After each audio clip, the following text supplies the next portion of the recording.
Hey everyone, this is Dying Demon, and today we're doing Creativerse, wiring it up. Now we're continuing on with Industrial, where we left off. I have fixed some of the wiring, I still haven't completed the build, but you know what? This will give you a basic idea of how I'm going to accomplish everything, so let's just head on in. Now first off, all these little things right here, the back. Like the bellows and the vent. They are interactable. I can turn them off, turn them back on, turn it off, turn it back on. There's no wiring needed unless you want to use it to set up timing, which is good because it's a wiring heavy resource pack. Now, let's head on down. So the first thing that you're going to see if that required wiring was this. Now this is supposed to be like I'm walking through the lava tubes that are powering the base.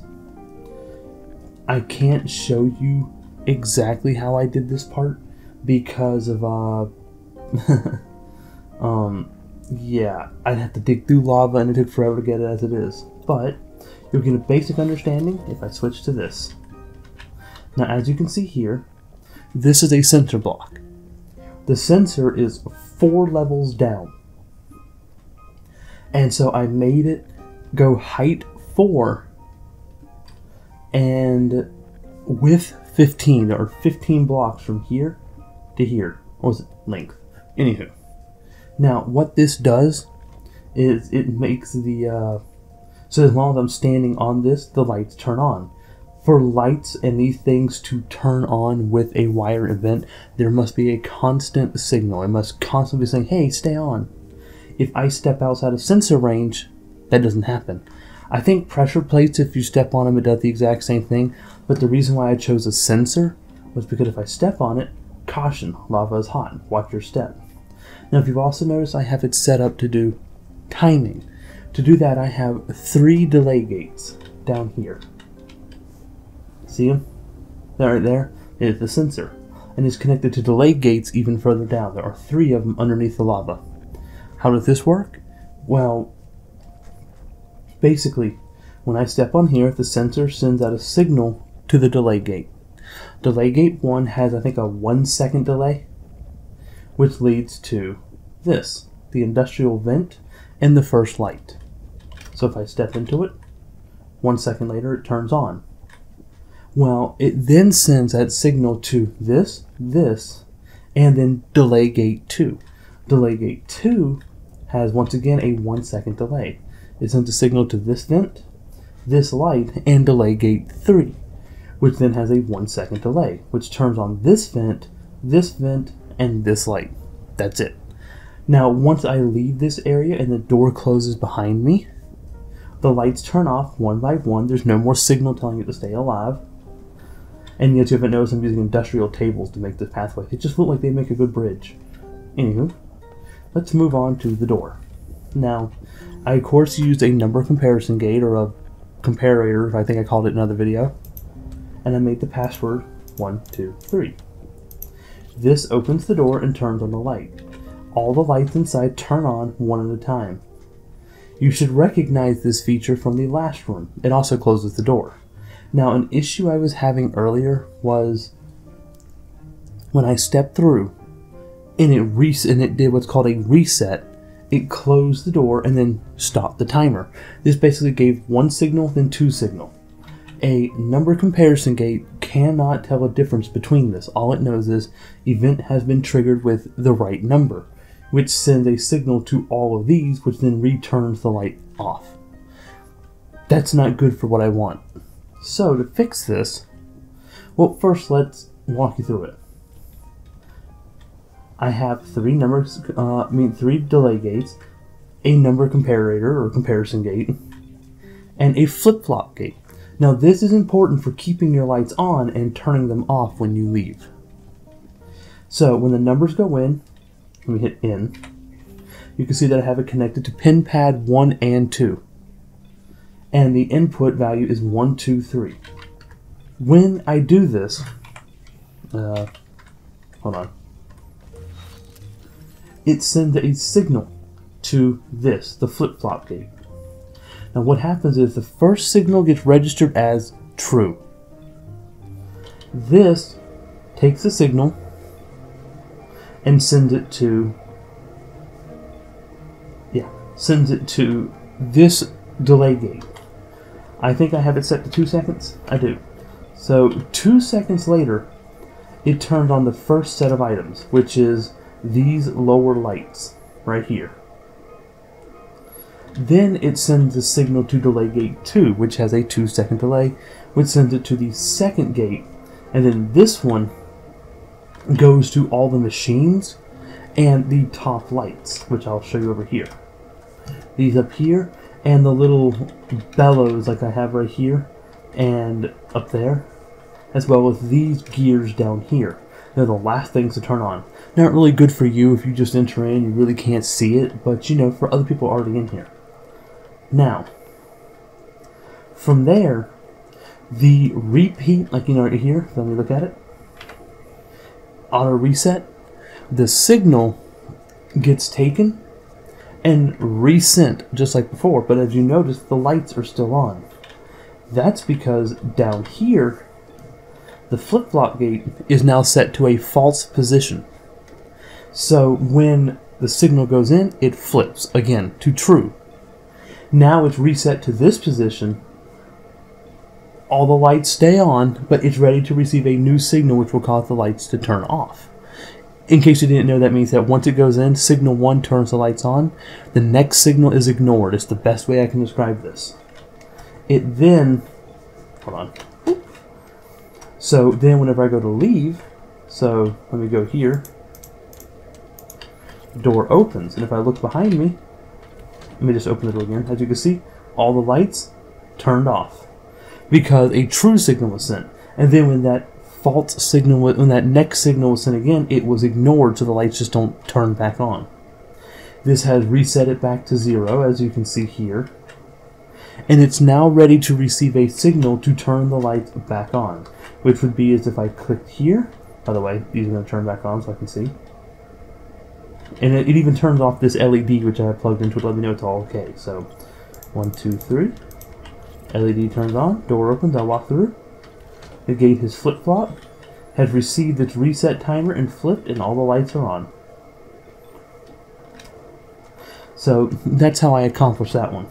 Now, this one is the blueprint you get for free from the developers. Now, once you build it, it's not already wired. You have to do it yourself. I decided it was best to wire all the mechanical things to the lever, the light to the switch, and this right here is to power these 3, and a whole set of things that would have started up back here.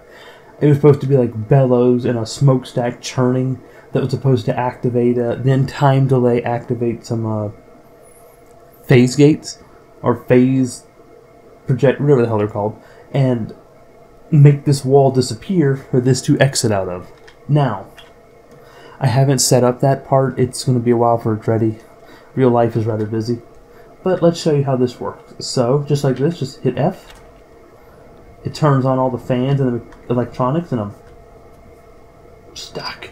I mean, out. G. I can't get out. Hold on. Boop. Ah. There we go. Never stand in front of it when you activate it. Like that. Come on. There we go. Boom. Yeah, the fans will blow. Then, of course, you have the lights. Oops, wrong one. This is tied to everything from the lights back here. These little lights down here would be like landing struts / boosters. The LEDs and the front display lights. Which I have no clue why all these items are so dang dark. That doesn't make any sense. Probably just a graphical glitch. And then this ties into the number pad. Basically like your launch code. And then, when the red lights up, the stuff starts. When the yellow lights up, the wall starts facing away. When the green lights up, the last phase goes away.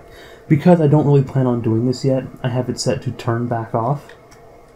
And to do that, I just turned on the reset time on the keypad, tied it into this number comparison gate, which follows the same principle as the other thing, which is, you know, wait a few seconds, turn a light on, wait a few seconds, turn a light on, wait a few seconds, turn a light on. That's all there is to it. This is pretty much just number comparison gates, a flip-flop gate, some sensors, and a bunch of delay gates. That's all that it takes to build this. So for those of you who just want to make their own little, like, industrial timed lighting switches work like boom, boom, boom, there you go. That's how you do it. Boom. It makes such cool sounds too. Click. Click. Anywho, I'm a nerd. Okay, I'm sorry. Alrighty, but that's how you do it. There you go. This has been wiring it up. I do plan to explore some more things in here. Clear. I want to stay inside it as it turns off.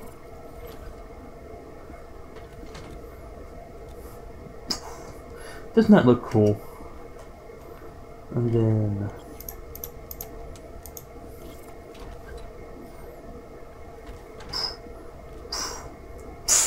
there you go.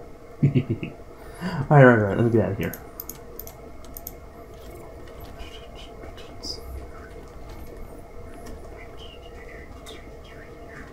I thought about doing something cool with this as well, but I never could really... oh, just night out. Never really could get around to it. So I just did the best I could. I'm gonna go to my hot springs.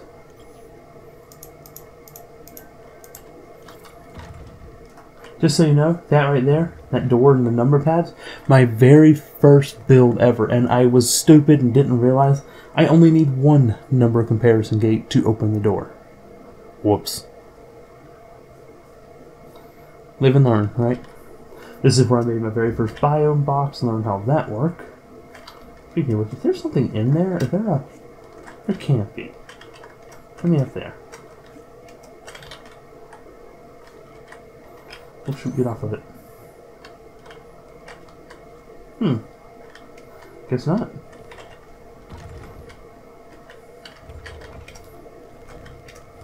Thought there was a keepa in there. This is my baby, my spring, my farm. I thought about doing some experimentation with this over here, which I might do in another wiring it up. And that's the fact that I learned that the developers made it so there's a little scrolling upwards on ladders. So if you put a fan in front of it, you ride it like a rail, and then something else can blow you straight up. Now I'm thinking that, they say there's roller coasters with it. I'm thinking of a transport system that uses it but is hidden, like you won't be able to see it unless you're on the track. But I'm not sure how I want to do that yet or how I would go about doing it. I'm going to give it some time to think. But yeah, that's it for this episode of Wiring It Up. Sorry that it's a short one, but it's a pretty simple premise. It's just a bunch of timers and number pads and things like... fine, let's go. You dead for my rainbow sword. Yeah, I hope you enjoyed it. If you want to see more like it, just comment below and let me know, and I'll be more than happy to do it. If you have any ideas you want to try out or you want me to build, you know, I'll be more than happy to take a look at it and try it out. So, this is Dying Demon. Until next time, see ya.